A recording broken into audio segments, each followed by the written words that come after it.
Faith's Work Perfected, or Francke's Orphan House at Haley, by A.H. Francke, professor in Haley University and founder of the Orphan House. Edited and translated by William L. Gage, 1868. This book has 11 chapters and 100 pages.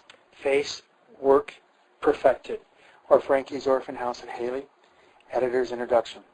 No visitor shops at the city of Haley in Germany in order to take the great theologian Throluck by the hand, or to look at him with more timid respect in the lecture room, without halting in one of the large public squares and wondering what is the use of an immense yet not tasteless pile of buildings which cluster there and form one of the chief architectural features of the city. And in palatial importance they entirely eclipse the University of Haley, spacious as even that is, and no hotel, no private mansion, not even that in which Napoleon took up his residency while he held the place, can be compared with it for a moment. These continuals of buildings occupies an empty square, and it is a good walk to compass it. I passed unchallenged up the staircase leading to the main entrance, thence through the lofty hall with a bookseller's shop on the one side and a drug shop on the other, into the spacious rectangle enclosed by buildings on all sides, and looked around me, endeavoring to conjecture the uses of the place. That instant an unseen bell struck. Presently the square filled with such thronging multitudes of boys and girls that it was plainly a school or a system of schools. Soon a young, intellectual-faced man walked by. Him I accosted and learned that I was standing within the world-renowned precincts of Francke's Orphan House. A few days later a friend took me to a little bookstall in a retired street, so retired that I wondered how anyone ever found it out. In fact, not even a bookstall, but a lodging room where a Mr. Peterson, student of divinity, kept a meager assortment of books, old and new, and now and then, through the kindness of friends, found a purchaser. This Mr. Peterson presently showed me a thick, square, worn book, very old and dingy, leather-bound, coarsely printed, and wholly unattractive. He assured me that its contents were valuable, that it contained Francke's own account of the founding of the Orphan House, from the very inception to the perfect completion, with a valuable mass of appendices and original documents, throwing light upon the whole of the most remarkable history of the triumph of faith. For the trifling sum of 2 shillings, I became the possessor of this rare volume, whose worth I then only partly knew. The next day, as I was walking with Professor Throluck, he remarked, "Before you leave Haley, you must, if possible, possess yourself of a curiosity." I inquired what it might be. At the bookstall of Mr. Peterson's, number so-and-so, in such and such a street, he went on to say, you will find a book entirely out of print, and very rarely met, the entire history from Francke's own hand of the development of this great orphan house of Haley. The price is only 20 silver groschen, Groschen. I looked at him in amazement. How, thought I, do you know this? You, one of the most eminent of theologians, familiar with the contents of a little retired bookstall. Of course, I was not slow to answer that only the day before I had found the book and became its possessor. That book bearing the curiously quaint title, The Most Blessed Footsteps of the Living and Reigning, the Loving and Faithful God, for the shaming of the unbelieving and the strengthening of the believing, disclosed to the true and circumstantial history of the Orphan House in Haley. I have carefully pursued and collated, drawing out and combining all that illustrates the great doctrines of faith and answered prayer. Much of it is now, but, come to this detail, the local regulations of the school, the list of books, the catalog resident of donations, the minute working of all the parts, but not to my purpose, and I have not used them, excepting in selections which seem to illustrate the theme. The Footsteps, the first of the bundle of pamphlets, I have retained in full. It was translated into Dutch and English about 1705. but it would probably be a hopeless task to try to resuscitate a quaint English version. The work is better done afresh. Of the continuation of the footsteps, I have made a careful use and have tried to incorporate such of them as are pertinent. There are 2 points of significance in the work of Francke, to which special attention ought to be called. One is the great ability, learning, and scope of the man. In this respect, he seems to stand above any other, one whose career, who has been familiar to the world as exhibiting all an equally trusting faith in the living God. George Mueller, while a man of powerfully organizing mind, is not known to the scholarly world as a lettered man, and never puts forth any effort to conciliate and convince the unbelief of men of nice and dainty culture. He has the simplicity of a child, but it is in his faith alone that he is most great, daring, and strong. His efficiency is that of prayer, and joining with those humble qualities which our Savior assures us are to inherit the kingdom of God. Heinrich Stilling, the well-known German mystic whose autobiography was much read years ago, was able by his downright honesty, his transparent purity, and his rare unworldliness to win even Goethe as a friend. But I have long thought that Goethe was drawn to him as a study, as representing one phase of life, as the typical pietist, rather than out of any deep sympathy or thorough appreciation of the man. And there is in Stilling such a romantic love of the marvelous, such a preference of it to any other thing, and so many whimsical vagaries, not any fully unfolded in his autobiography, but hinted at, that many would not be led to confess the power of prayer after reading that quaint, simple, and richly affectionated book with its wealth of faith and domestic love, who would perhaps be hindered rather than helped. So Huntington, author of The Bank of Faith, has so much egotism, so many foolish conceits. Witness for illustration his habit of appending SS to his name on the title page of his book, and on all occasions which the reader learns at last signifies sinner saved. That one wearies of his ignorancy and of his diffuseness. True, the essence of good is there. A Christian can read that book and draw strength from it, but the man of the world, I have thought, might only be hardened by it. But Francke is an entirely different type of man. He stands out as notable in his age as Dante does in his. He was a profound scholar, an eloquent preacher, correct thinker, and a man of wonderful energy and organizing power. With Spencer he found the order of pietism, and in an age when a subtle infidelity on the one side and the dead traditional and entirely respectable religious formality on the other were robbed in Germany of all deep and quick religious life, he was one of the very few who preserved the sacred fire. Spencer and Francke and Frelinghuyen, the poet, were a trio whose Christian services in their age cannot be overrated.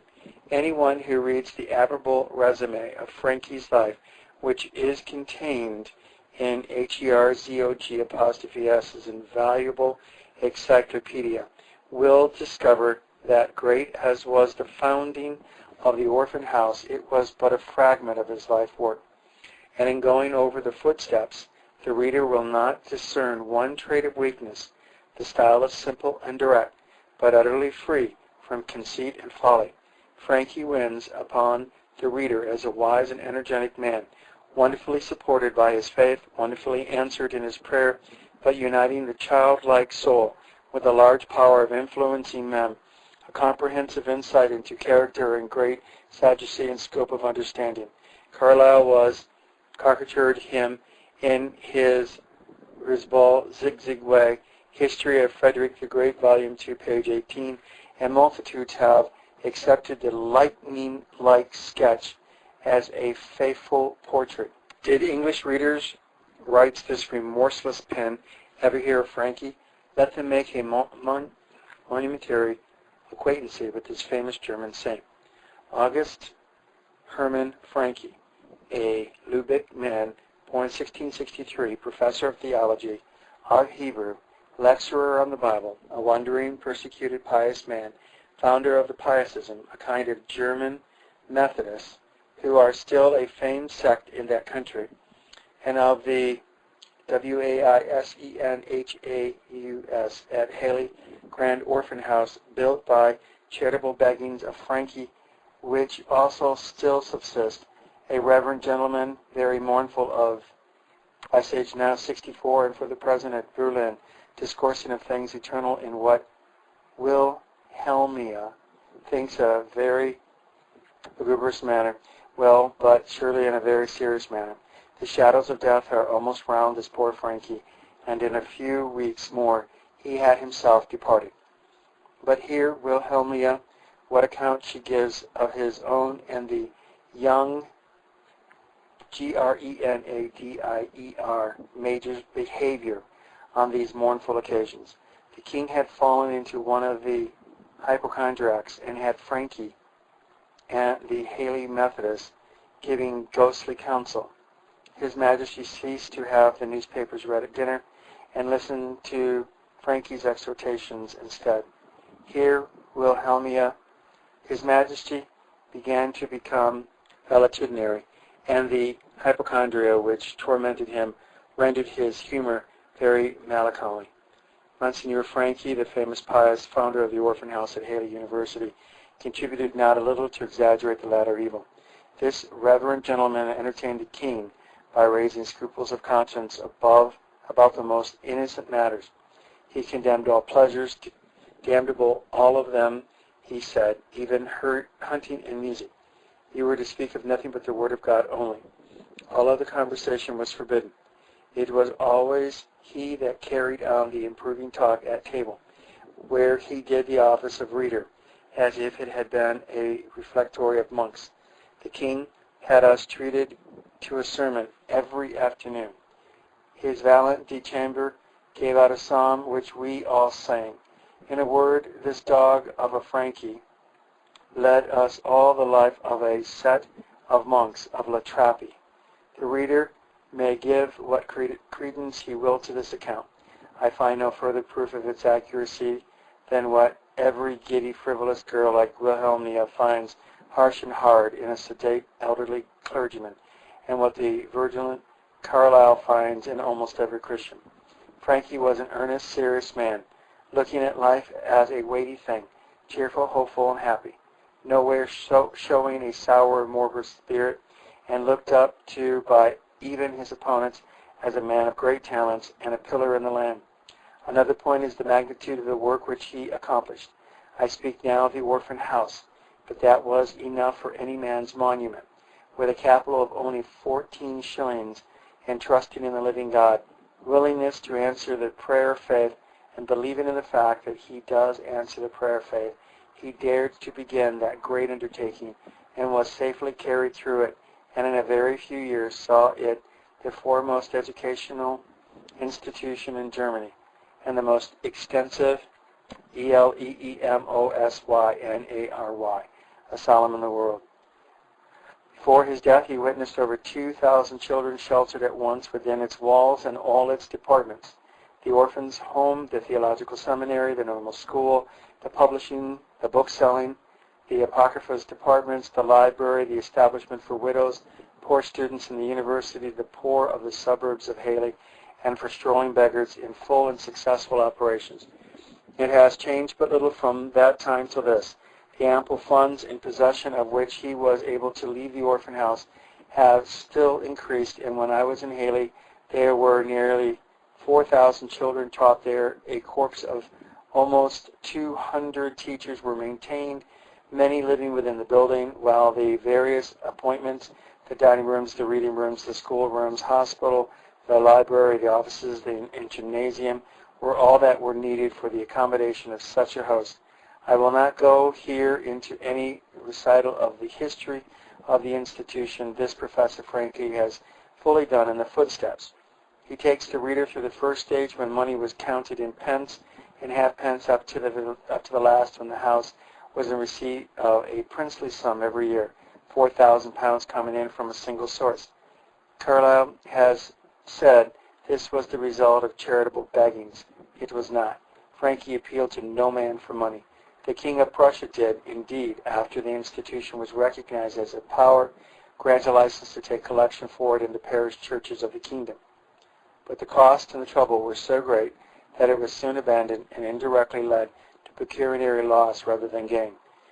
The book is an effective illustration of the truth that we live and move, as well as have our being, in God, that He is a living God, the prompter of every holy work, that His Spirit does indeed work within us, to will and to do after His good pleasure. Francke relied implicitly upon such a God. He believed so profoundly in Him that his belief became act. He knew that the Spirit of God was equal to the work which he wished to see done, and he was not disappointed. He did not sit down with folded hands expecting to see a fair and stately building fitly appointed spring into being before his eyes. He worked incessantly. He planned. He brought men together. He assigned them their tasks. Then he prayed. He asked the living God to move the hearts of His children to give according to their means for an object whose end was the glory of Christ.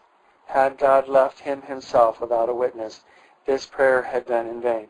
Had there not been the Spirit of Christ in the people's heart, only needing quickening and direction, this prayer had been in vain. But the seed of the kingdom was yet in the land. Infidelity and spiritual deadness had not buried it so deep, but it might sprout yet and bear fruit to the glory of God. It is, of course, an open question whether in all the minute details of life God palpably leads us and always shows us the reason why He leads us as He does.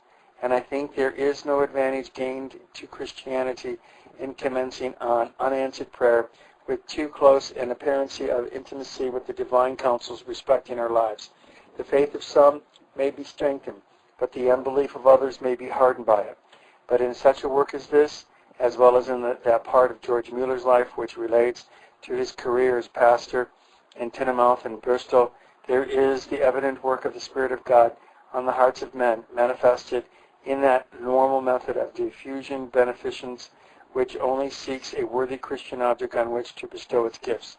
The hearts of German Christians 160 years ago had the same love of Christ which animates those who live today, and it only needed to be kindled by the power of Francke's life and preaching to prompt to giving even without direct appeal. There is surely no need of mysticism in this. It is one of the most open manifestations of the genuine Christian life, and Francke has painted it, not in glowing colors, but in an even-tempered tone, warm and devout, indeed, as he could only be, but dispassionate, calm, and overflowing with good sense and wise discrimination. An interesting fact connected with Francke is that by the law of spiritual genealogy, he was probably the religious father of George Mueller. It is interesting to think that in Haley, Mueller must have known much of the career of Francke. He carried his recollections to England, and in due time he too, in much the same way as the German of 1700, began his orphan house. Thus do good men span the centuries. Thus being dead they yet speak. Though they rest from their labors, their works do follow them. It seems a little thing to the readers of George Mueller's life that in his early manhood he made that sojourn in Haley during his wanderings, but it was the means, doubtless, of giving the great Bristol asylum to the world. It is a great pleasure to introduce so sound and helpful a book to the world. It has lain locked up in an obscure and difficult tongue for more than a century and a half, and yet it contains eternal, indestructible truth of Christ. To cull out this little faggot, I have had to turn over more than 1,000 pages, yet the author's kindling fever has made it a pleasant task, even when I have thought the words not concentrated enough for translation and publication. The gleanings of what is given here has been a delightful task to beguile the weary hours of a sick room away, and it has been not the least among numberless mercies that while cut off from wanton activities by an invalid's lot, I could still speak from my chamber to the world. William L. Gage. End of the editor's introduction. Having been read by Peter John Parisi, also known as Brian Dean. None of my audios are copyrighted. Please feel free to make as many copies as you desire to the glory of God. This book now has 11 more chapters. Faith, Work, Perfected, or Francke's Orphan House at Haley. Dated 1867. This is chapter 1 of 11 chapters. Chapter 1. First Footfalls of Divine Providence. It was formerly the custom in the city of Haley and its environs for the people to appoint a certain day on which the poor were allowed to assemble at their doors and beg once a week for alms. In Glaucha, Glaucha, the little village where I lived, just on the outskirts of Haley, Thursday was the day on which they came to my door to receive their weekly allowance. I used for a long time to distribute bread to them in front of the house, but I thought afterwards that it would afford an excellent opportunity for me to reach their souls with some religious instruction, for the most of them were grossly ignorant, and many were even vicious. So one day, as I stood in front of the house, I asked them all to come in. I arranged the older people on one side and the younger on another, and began in a friendly way to ask the children some questions out of Luther's catechism, to see how much they knew about religion. Only the men and women listened. I did not spend more than a quarter of an hour or so in the catechism, and closed with a prayer. Then, giving them their usual gifts and telling them that in the future I should try to provide something for both body and soul, and asking them to come to my house every Thursday in the same way which they did. This was in the beginning of 1694.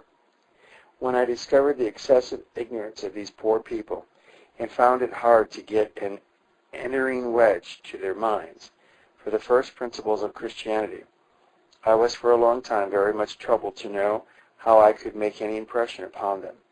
It seemed a great shame to the Christian name that so many people should grow up like cattle, without any knowledge of divine things, and especially that so many children, in the consequence of the poverty of their parents, should neither be sent to school nor enjoy good training at home, but grow up in the most scandalous ignorancy and vice, and when they arrived at mature years be fit for nothing, and know nothing but how to rob and steal and commit every vice.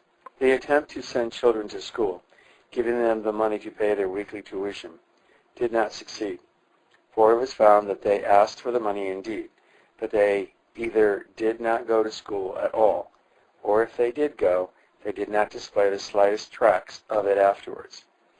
I felt deeply the needs of these poor creatures who came every week to my house to get their customary alms.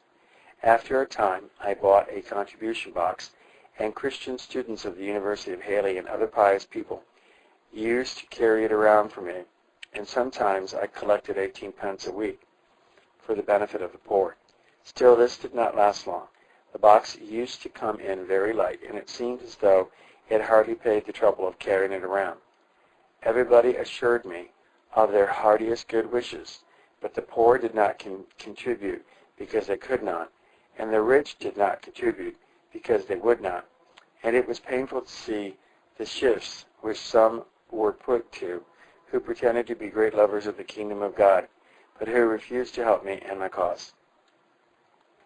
Then I took this course. I had a box put up in the sitting room of my parsonage, with these words painted on it, 1 John 3:17. But whoso hath this world's good, and seeth his brother have need, and shutteth up his bowels of compassion from him, how dwelleth the love of God in him. And under that quotation, this, 2 Corinthians chapter 9, verse 7. Every man as he purposeth in his heart, so let him give, not grudgingly, or of necessity, for the Lord loveth a cheerful giver. Thus, everyone who came into my house had to remember the poor at least, and to open or close the heart against them. It was in the beginning of 1695 that I put up this box. Then I waited a considerable time to see how God would deal with me. Before long, I found that I had the divine blessing. Some time before I put up the poor box in the parsonage, as I was reading the Bible, I came upon these verses, 2 Corinthians 9:8. And God is able to make all grace abound toward you, that ye, always having all sufficiency in all things, may abound to every good work. These words burned within me. I thought, how can God do it? I would gladly do good to many a poor soul, had I the means. But now I must let them go empty-handed away, and without any help from me. Some hours after that, I received a letter from a Christian friend who was in the depths of trouble. He was so poor that he and his whole family were threatened with starvation. He could borrow nothing more from anyone, and if for the love of God I would give him something, he would never cease to thank me.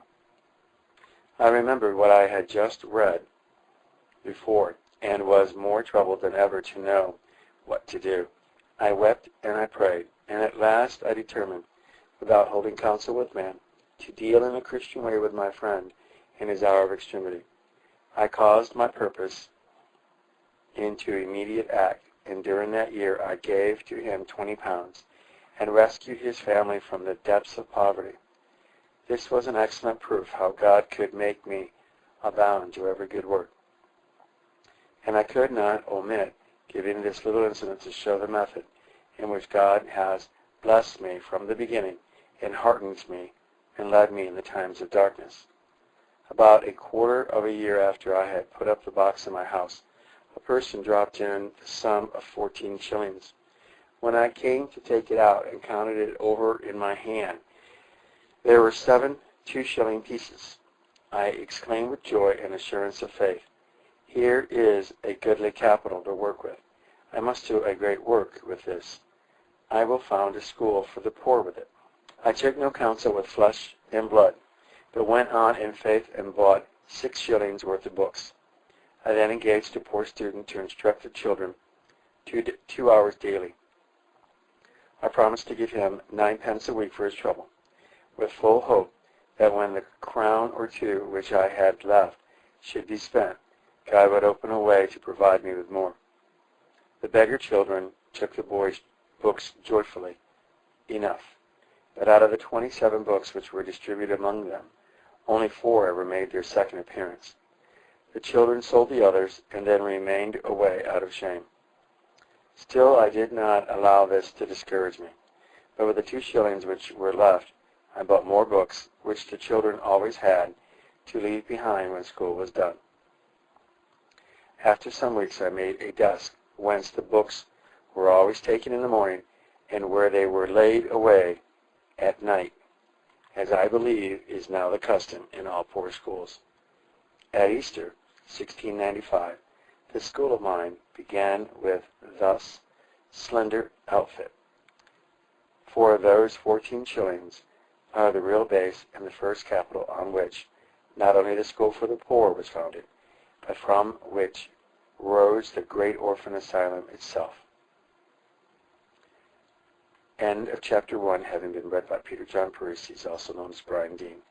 None of my audios are copyrighted. Please feel free to make as many copies as you desire to the glory of God. Faith's work perfected. Chapter 2. The work widens. I chose for the poor school in the summertime a room adjoining my own study, and had a box fastened to the wall with the inscription, for educating poor children and providing them with the needful books. ANNO MDCXCV. Under the box I had this verse from Proverbs 19, verse 7. He that hath pity upon the poor lendeth unto the Lord, and that which he hath given will he pay him again. On Whitsuntide, I was visited by some strangers who took a great deal of interest in this new institution and gave me a few crowns to help on the work, and afterwards some other continued to deposit funds in the box, and thus to encourage my heart and strengthen my hand. Soon after this, when some of the citizens saw that the poor children were carefully instructed, they wanted to put their children also under the same influences, and so they sent them and paid 1.50 a week for their tuition. The teacher was employed 5 hours daily and now received 2 shillings in addition to the stipend that I paid him. Alms were distributed to the poor children 2 or 3 times weekly to make them love better to come to school and to help make them more docile and tractable. Some people out of town heard of what I was doing and sent trifling sums of money to assist me. Others sent parcels of linen to make shirts of, to help sustain the interest of the children in their studies. The school was kept the whole summer through, and the number of pupils, including those who paid their tuition, was between 50 and 60. In all this it was plain that the blessing of God rested upon us, for there was not a crown collected as capital which he did not himself give. I then began to receive the children of noblemen and of wealthy persons, giving them not only special instructors, but also a home with me. This was the beginning of the gymnasium. The occasion for my doing so was that some persons of influence applied to me for students to be private tutors in their families. As I could not respond to their wishes in this matter, because the students most fitted for this duty wished to continue their studies longer in Haley, I advised them to send their children to me, and promised to supply them with suitable teachers. A few were brought at once. Others followed as soon as the arrangements was made public. In the summer of 1695, I received a letter from an influential Christian, in which he offered me, to my entire surprise, £75, requesting me to use it entirely at my discretion for the benefit of poor students. The money arrived soon after, and I saw in it the evident blessing of God upon my work, and felt greatly encouraged to continue it. This was the first large sum I had received. This put into my hands amply means for the present. I soon looked up those students who seemed to be in the greatest need, and gave to them various sums, to some 6 pence, to some 12 pence and a halfpenny, to others 18 pence weekly, according to their several necessities. And many a poor student could live here and prosecute his studies, who never would have been able to have made ends meet without this help, and must have left the university. Some indeed had nothing at all, except what I gave them. The number whom I assisted in this way was over 20, and most of them receiving about 12 pence weekly. And this is the beginning of the flowing of that fountain which has never ceased to bless poor students at Haley, from that time to this. The Lord's name be praised for it. The same summer, another Christian in high position sent me £15 for the benefits of our poor people, and a good friend sent me also £3 towards maintaining the poor school. God showed us in these ways that he would not give up what he had once begun, but would pour down his blessings upon us and do for us more than we could ask or even think. Towards autumn, I found it necessary to procure a room for my poor school, and since I had no more available space in my own house, I hired a room of my next-door neighbor. The number of children still increased so much that at the beginning of winter I was compelled to hire even another room. I then divided the pupils and put the children of citizens under one teacher, and the children of poor parents under another. Each teacher gave instruction 4 hours daily, and received 2 shillings a week, besides his room and fuel, his board and fuel. Face Work Perfected, Chapter 3, A House Needed. But I soon discovered one fatal defect in my work. Children whom one would reasonably expect to benefit received little or no advantage. Out of school, they lost what little good they gained in school. And then I made the resolution to take some children wholly under my charge and subject them to constant supervision. And that was the first call for the building of an orphan house. That the first thought which led to the great institution in Haley, conceived before I had the first pound of capital to accomplish the work. When I proposed my plan to some few friends, a spirit of interest was awakened, and £75 subscribed at once. The interest upon which £4 I was allowed to use towards helping on my end. Seeing the blessings of God upon this measure, I tried to find a poor orphan to educate with the interest of this money. 4 poor fatherless and motherless children were brought at once to me, from whom to select one. Relying upon the Lord, I ventured to take all 4. Yet as one was taken from my hands by a family which I trusted, I took the other 3. But almost immediately, another one came in the place of the one who had been taken. I carried the 4 to Christian families and gave 18 pence, halfpenny, a week for the care of each child. This was in the autumn of 1695. I now learn that when one is relying entirely upon God's providence, it is just as safe giving a sovereign as a crown piece to the poor. For when trusting wholly to God, I ventured to take these 4 poor orphans, being without the means to provide a home and clothing for scarcely one of them. For the interest of 75 pounds could hardly do this. I had committed myself unreservedly to God and relied wholly upon the promise, the Lord will provide.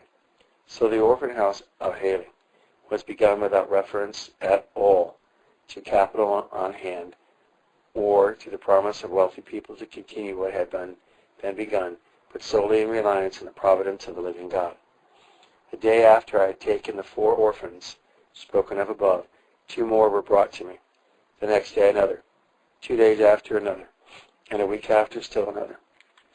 So that by the 16th of November, 9 were upon my hands to be brought up in different Christian families. I engaged a student of theology, George Henry Neubauer by name, to take a general supervision of them, to provide all that they needed, and to see that they lacked nothing which could contribute to their best welfare. And so these poor children were committed to me before a house was bought or hired, under whose roof they could lay down and sleep. Meanwhile, the faithful God and Father of the orphan, who can do for us altogether more than we ask or even think, provided for me more richly than with my faithless reason I should ever have dared to dream. For he inclined the heart of him who had already given me the 75 pounds to give me 150 additional at the beginning of the winter. And in the middle of the winter, another Christian of ample means sent me 40 pounds to help me in my work. Another gave me 15 pounds. Not so speak of smaller sums which came in addition. But now by the favor of God, I could not only do something to help poor students gain their education, give a home and clothes to the poor orphans committed to me, and keep in good trim the poor school, but I was able to buy the house of my neighbor, of whom I had hired 2 rooms before, for about 60 pounds. And in the spring of 1696, I built 2 apartments in the rear. The work had been begun in faith, and in faith I meant to continue it, not hesitating to provide all that was needed for the children of my charge, but at the same time guarding against procuring anything not demanded by the sternest necessity. At the time of my purchasing the adjoining house and building the 2 rooms on, as just spoken of, I did not think of appropriating them to the use of the orphans, now 12 in number. Yet I determined afterwards to gather them all together from the different families where they were now cared for, and have them all together under one roof. I constituted the student mentioned before the general superintendent of the infant asylum, gave him power to procure beds and bedding, to provide food and drink, to arrange for suitable instruction, and to look after the orderly conduct and cleanliness of all the orphans. In one word, to assume the duties of a father of 12 children. The removing into the newly purchased house, however, gave such dignity to the affair and caused the report of what I was doing to spread to such a degree that within 7 weeks I had 18 orphans placed under my charge. My house was filled to its utmost capacity, and the duties of the general superintendent became so onerous that I was compelled to engage another man to attend exclusively to the domestic affairs of the household. End of chapter 3. Having been read by Peter John Parisi, also known as Brian Dean. None of my audios are copyrighted. Please feel free to make as many copies as you desire to the glory of God. Faith's Work Perfected, or Francke's Orphan House at Haley, Chapter 4. Students Helped. Meantime, I had appointed an hour every week for the poor students whom I helped to meet me and receive their allowance. This gave me a good occasion to inquire into their lives and their faithfulness in study, and to form a judgment whether they made the good use of the funds which I committed to them. For with men so young, it was difficult to prevent a part of this fund being squandered on useless objects.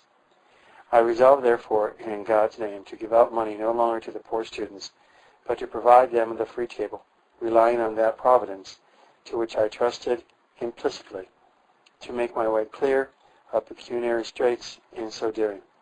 I thought that there would be a threefold gain in this course.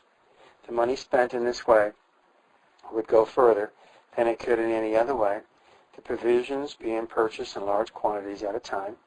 I could have a better opportunity of being with these young men and studying their characters than could be gained in any other way, and those who were not very needy and spent their weekly allowance in trifles were freed from that temptation.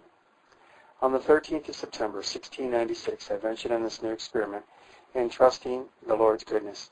24 persons sat down to the newly established free table, including the teachers of the poor school, and in this way one thing helped another, for I could provide board for the latter at less cost in this way than in any other way. To accomplish these new demands for space, I first hired and then purchased a house next, adjoining the one which I had bought before, and connected them by opening a door between them. They had a common garden, which made this an excellent arrangement. And all this I may call the founding of the whole institution. The reader has been informed about its feeble beginnings and its establishment. Now I have to portray its growth and enlarged prosperity. I was able now to give alms to the poor, not merely on their Thursdays, but every day of the week, and even poor strangers coming from out of town were hospitably entertained and received our gifts and religious instructions besides. The poor school, meanwhile, was not neglected. It continued to grow and to demand more accommodations. At the first, I had divided it into two classes, one of boys, the other of girls. When these two classes had grown unmanageably large, I divided each of them into two classes according to the age of the scholars. I put over them suitable teachers and provided them with suitable books, and the movement was so successful that all the poor children in the city who were not able to pay for their schooling were provided by me with all the means for gaining a good education. The school for the children of the townspeople, well-to-do in the world, was also continued. In 1697, I made further enlargements in order to accommodate those who wished to pursue a wider course of studies. I appointed skillful teachers and formed classes in Latin, Greek, and Hebrew, in history, geography, geometry, music, and botany. I received fees from such parents as who were able to pay for the tuition of their children. But this I may say, because it illustrates my entire trust in Providence, that no one paid me so much as it cost to provide instruction for his child. There was a loss in every case, even where the fees were paid. The very taking of these children of parents of some means increased our own burden and compelled me to look for even greater blessings from God upon the undertaking. End of chapter 4, having been read by Peter John Parisi, also known as Brian Dean. None of my audios are copyrighted. Please feel free to make as many copies as you desire to the glory of God. Faith's Work Perfected, or Francke's Orphan House at Haley, chapter 5. Out from the narrow into the broad. The number of orphans had so far increased on my hands as to make it necessary to divide them according to sex, giving to each distinct teachers, and as I discovered those that excelled in talents, I selected them out and gave them instructors suited to their greater capacities, providing that they should be taught not only writing and arithmetic, but also the languages and the sciences, while those who were destined to become mechanics and artisans were instructed in the elements of Christianity as well as the 3 R's. The number of orphans and poor students who had board gratuitous gradually increased, and soon the houses which I had purchased became entirely inadequate to our wants. I had to begin to think about a larger house. Yet there was no model that I could follow. There was no orphan asylum then in all Germany. I could gain no clear idea of the construction and management of other establishments of a similar character in other countries, as there seemed to be no good account printed or circulated. I therefore concluded to send George Henry Neubauer, my general superintendent, to Holland to examine the orphan asylums there and to make me a report on them and the method of conducting them, so that nothing which the experience of others could teach me should be wanting to make the orphan asylum at Haley as perfect as any in existence. As my limitations became still more uncomfortably straitened, I bought the inn known as the Golden Eagle, standing just outside the Roman gate, for $1,500, and transferred my orphans thither. But I saw very soon that this house was more suitable for a tavern than for my purpose, not to speak of the constant increase of the number of orphans and poor students, who soon outgrew even these large accommodations. For in the spring of this year there were 100 of the former and 72 of the latter, so that with the teachers and servants there were hard upon 200 people in the house. The large open place in front of the Golden Eagle Inn was going to be appropriated for a drinking shop and other uses, which I thought not favorable to the interests of a large number of young people committed to my care. I therefore ventured to make a contract for its possession, purposing to proceed to the erection of a house which should be large enough to meet all my needs, for the expense for rent to supply me with the house room I must have was not inconsiderable. And as the whole work had been conducted from the very beginning in entire dependence in the providence of God, and as I had never gone on to take any step with the means in hand for its attainment, but always in the sure expectation that God would open a way, and though I had not funds in my possession sufficient to build even a small house, let alone a large one, yet God gave me courage equal to making a fixed resolution that I would go on and build at once.